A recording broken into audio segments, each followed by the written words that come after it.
গত কয়েকদিন আগে তোরপাড়া থেকে এক দামি নামি রেস্টুরেন্টের ম্যানেজার থেকে 1 লাখ টাকা পকেট মেরে রয়েছে। কত? হ্যাঁ, 1 লাখ। আজকের ঘটনা, 3টার দিকের ঘটনা। কয়টার সময়? 3টার সময়কার ঘটনা।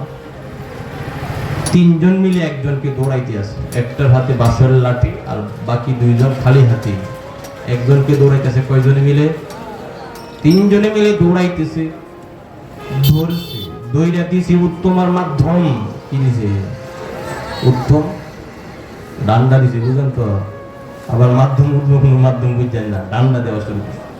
পিটাইতে পিটাইতে আধা মরা করে ফেলছে। এরপরে বলতেছে তোর কারণে আমি 3 বছর জেলে ছিলাম। কি বুঝেছ? তোর কারণে আমি কয় বছর জেলে ছিলাম? আরে কয় বছর? 3 বছর।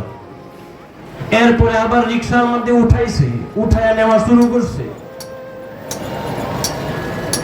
আমাকে আমার মুয়াজ্জিন সাহেব ফোন দিয়া বলতেছেন, হুজুর এই কাহিনী, আমি বড় মসজিদ যাওয়ার ইচ্ছা করেছিলাম কিন্তু যাইতে পারি নাই। এই ঘটনা দেখার পর আমার নিজের কাছে এত পরিমাণে খারাপ লাগতেছে, ভাবতেছি আমি কোথায় যাব, আমি কোন রাষ্ট্রে বাস করতে আছি। হুজুর পরে আমি বড় মসজিদ যাওয়ার চিন্তা বাদ দিয়ে আমি ঘরের মধ্যে চলে আসছি।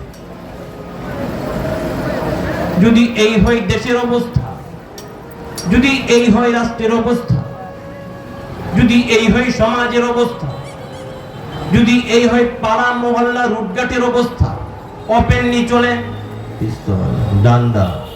আমি একদিন গাঙ্গিনাপাড়ি স্টেশন থেকে জলপাড়া মোড়ে আসবো, সিএনজি দিয়া, কি দিয়া, বৃষ্টির দিন কোনো কিছু আসতেছে না, তো সিএনজির মধ্যে উঠলাম। আমার সাথে আরো 2 জন, সামনে আরো 2 জন, মোট 5 জন। কয়জন? 5 জন। উঠার পরে আমি এক সাইডে বসছি, সাথে আরেকজন, ওর পরে আরেকজন। কিছুক্ষণ আসার পরে যখন দুবাকলা মোড়ের মধ্যে আসলাম, হুট করে একটা পকেট থেকে বের করছে চাকু। কি বের করছে? আমি তো আল্লাহ তুমি বাঁচাও, আমার জানটা হয়তো বা শেষ করে দিব। বুঝতেছেন কথা? আমি লা হাওলা ওয়ালা কুওয়াতা ইল্লা বিল্লাহ পড়তেছি বারবার। সামনে থেকে একটা বলতেছে, আই মাসকানটা যেটা বিছে ওটারে বুঝে আছে, যা আছে সব বাইর কর। আল্লাহ হয় একটু ফেস লাগাই দিয়ে সেলাই লাগাই দিব। কি করে? ফেস একটা লাগাই দিয়ে কি লাগাই দিব? সেলাই লাগাই দিব।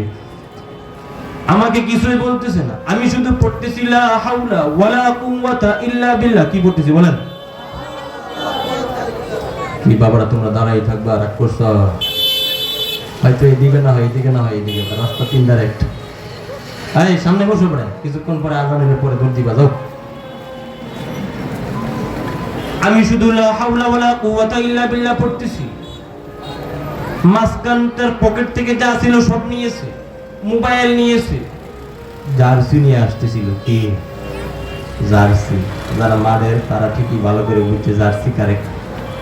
জার্সির যা ছিল সবকিছু নিয়ে গেছে, সাথে 4000 টাকা ছিল, তাও চিন্তাই করে নিয়ে নিছে। আমার চোখের সামনের ঘটনা, আমি নিজেই প্রত্যক্ষদর্শী। সকলেই নির্বাচনে আসার আগে বলে দুর্নীতি মুক্ত দেশ গড়ব। কি গড়ব? কি করে? দুর্নীতি মুক্ত গড়ব, মাদক মুক্ত দেশ গড়ব, সন্ত্রাস মুক্ত দেশ গড়বে, অন্যায় মুক্ত দেশ গড়বে। এবার কথা হলো, তুমি কি দিয়া দুর্নীতির দমন করবা? তুমি কি দিয়া সমাজের নীতি প্রতিষ্ঠা করবা?